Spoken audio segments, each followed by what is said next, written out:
I've tried to do this video a few times now, and every time I do it, the audio is all screwed up. So I threw that thing in the trash. Now we're going to just tell you about it with the regular camera audio, even though it sucks. I'm going to do some chores here while we talk about it.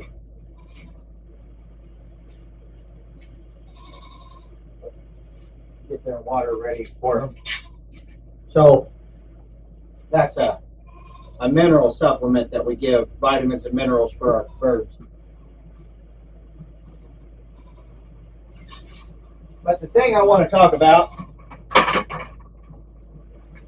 has more to do with sustainability practices and how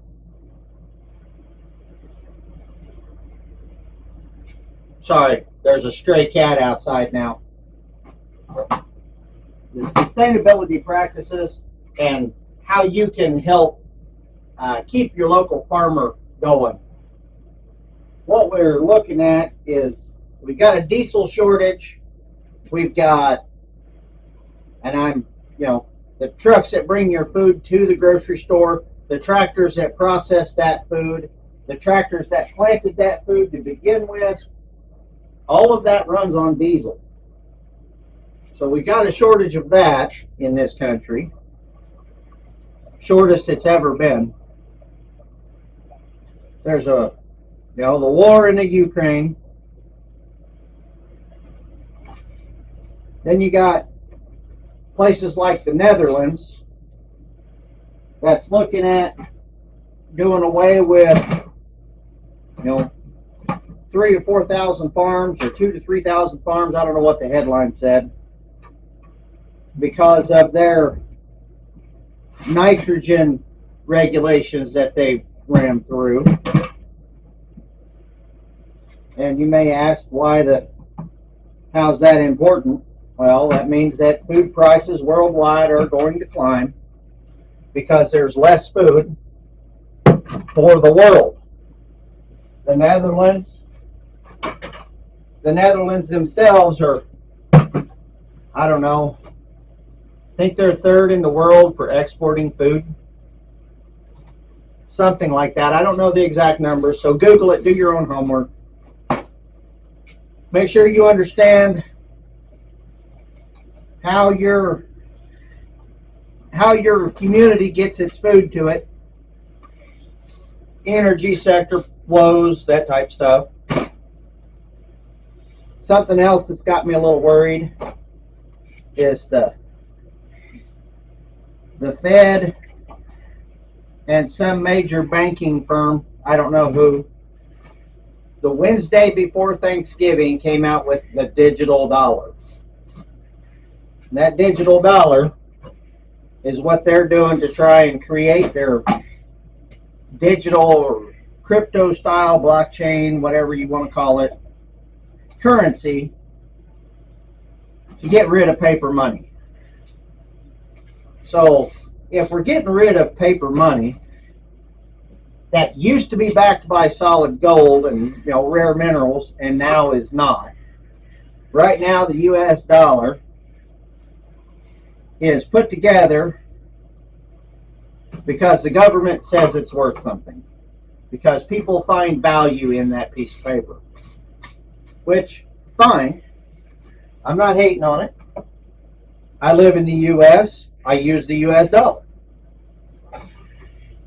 But they're talking about it no longer being a world currency.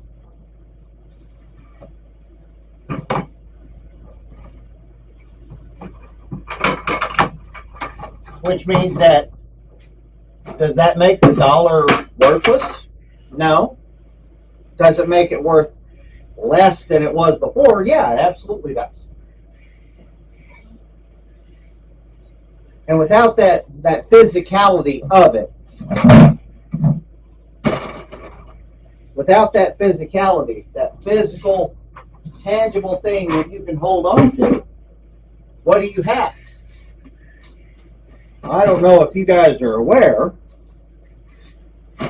but anything digital is information stored on someone's computer.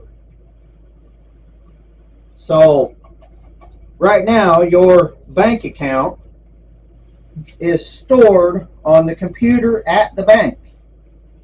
And that computer database is backed up by something tangible, something that society as a whole has deemed is worth something. You know, millions of people have been killed, and we've gone to war over dollars, over tangible items. So if we go entirely digital, what becomes tangible? Tangible goods are things that you can hold and feel, and are worth something to you as a person. My tangible goods is my farm and the goods that I grow on that farm. Your tangible goods may be a window box of spices or basil or stuff like that, stuff you can cook with. Your tangible goods may be your automobiles. If you've got a car collection, those are tangible goods. Those are things of value that we value personally. So when we take all of that and we digitize it, now you're one hardware crash away from broke. Now you're one hardware crash away from a collapsing economy. I don't know if you guys are aware, but hard drives break every day. There's things to mitigate that, but it is what it is. We've seen security breaches in major corporations, Facebook, Amazon. Even in the banking world, we've seen security breaches. I don't know, but I don't want that in my world. I don't like the idea of, banks are a safe place to keep your money.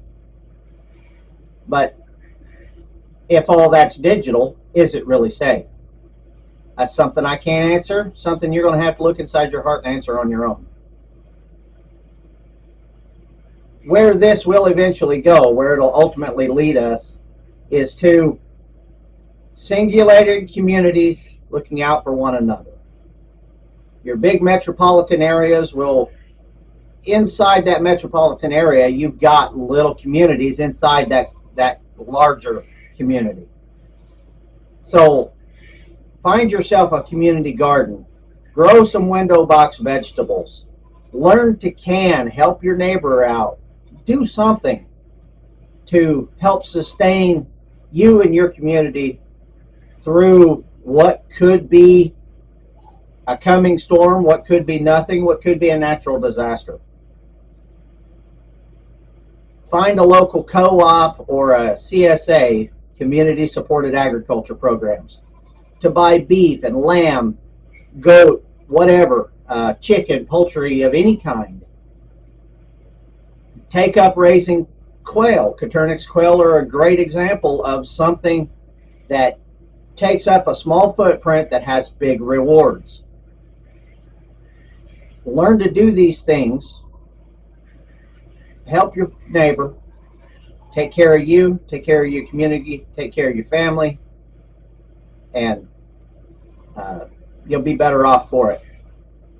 Thanks for watching. Like, share, subscribe. I'm not normally a conspiracy theorist, but these are things that build up over time, and I just got to pop them off. Learn to can, learn a skill, and stay tuned, and we'll try and teach you some of it too.